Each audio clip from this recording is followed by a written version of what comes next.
नमस्कार, श्री जी ज्योतिष केंद्र में आप सभी का हार्दिक स्वागत है। मैं ज्योतिष भूषण आचार्य स्वनी कृष्ण। आइए जानते हैं कि शिव जी की आराधना करते समय शिववास को कैसे जानें।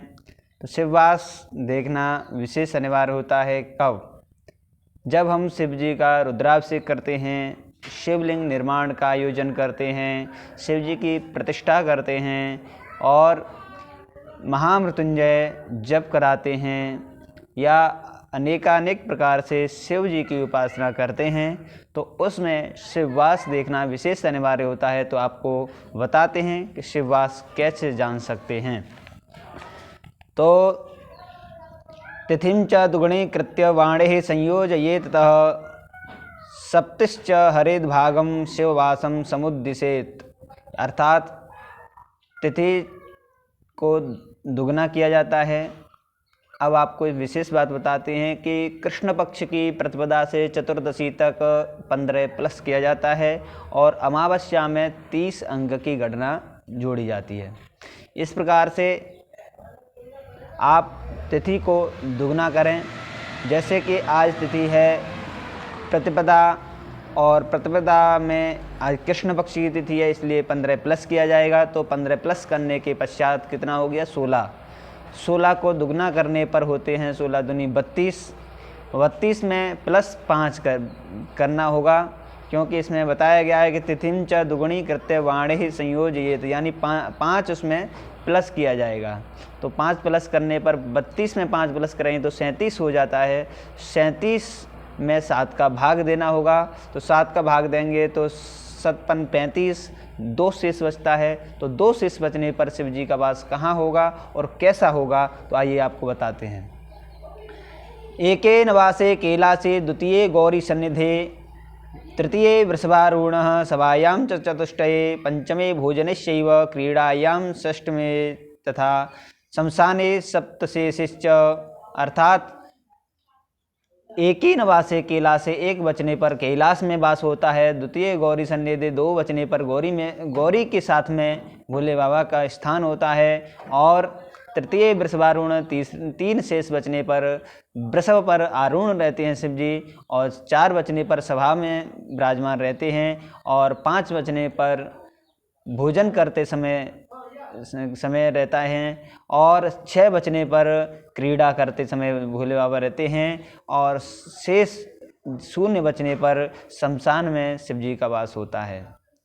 अब बात करते हैं कि शिव जी का वास इन भागों में, इन स्थानों पर रहते समय क्या प्रभाव रहते हैं, क्या प्रभाव देते हैं। तो आइए आपको बताते हैं। कैलासे लभते सौख्यम, गौर्यां च सुख संपदा, वृषभे भीष्ट सिद्धिः स्यात्, सभा संतापकारिणी, भोजने च भवेत् पीड़ा, क्रीडायां कष्टमेव च, शमशाने मरणज्ञेयं फलमेव विचार्येत्। अर्थात कैलासे लभते सौख्यम, कैलाश में शिव जी का वास होता है तो सुख कारक होता है। और गौरी च सुख संपदाम, गौरी के साथ में सुख कारक रहता है, सुख प्रदान करते हैं। वृषभे अभीष्ट, यानी वृषभ पर आरूढ़ रहते हैं तो उस समय अभीष्ट कामना की सिद्धि प्रदान करने वाले होते हैं, सभी कामनाएं पूर्ण होती हैं। और सभा में रहते समय संताप यानी कष्ट कारक रहता है। और भोजने च भवेत् पीड़ा, भोजन के समय पीड़ा कारक रहता है, पीड़ा होती है। क्रीड़ायाम च कष्टमेव च, यानी क्रीड़ा करते समय जब भोले बाबा रहते हैं उस समय आराधना करें तो कष्ट कारक होता है। और शमशाने मरणज्ञेयम, अर्थात शमशान में जब भोले बाबा रहते हैं उस समय बहुत ही हानिकारक मरणज्ञेयम होता है। इसलिए हमें सावधानी रखने की आवश्यकता होती है। जैसे कि हम कोई नया शिव जी की उपासना प्रारंभ कर रहे हैं तो प्रारंभ के समय विशेष अनिवार्य रूप से देखा जाना चाहिए। और यदि नित्य अपनी पूजा आराधना है तो उसमें प्रारंभ के दिवस की आवश्यकता होती है, अन्यथा बीच में बार बार देखने की आवश्यकता नहीं होती है। अब आपको और सरल तरीका से आपको बताते हैं कि शिव जी का वास कब कहाँ होता है, और स्पष्ट रूप से सरलता से आपको बताते हैं। जैसे नोट कीजिए, ध्यान रखिए, शुक्ल पक्ष की किन किन तिथियों में शिव जी का वास शुभ कारक होता है।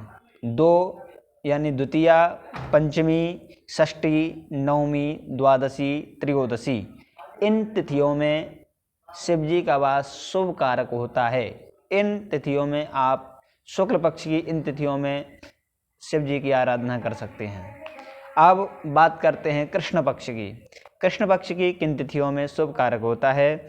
प्रतिपदा, चतुर्थी, पंचमी, अष्टमी, एकादशी, द्वादशी और अमावस्या। इन तिथियों में आप शिव जी की आराधना कर सकते हैं। इन तिथियों में शिव जी का वास शुभ कारक होता है। तो इस प्रकार से आपको सरल रूप से भी आपको बता चुके हैं। इस प्रकार आप ध्यान रखिए और आगे भी आपको ऐसे नए योगों के विषय में आपको बताते रहेंगे। आज शिववास बताया है, कल अग्निवास बताएंगे। इस प्रकार से आगे से भी आपको नियमितः प्रयास करते रहेंगे बताने का। और आज के लिए अपनी वाणी को विश्राम कर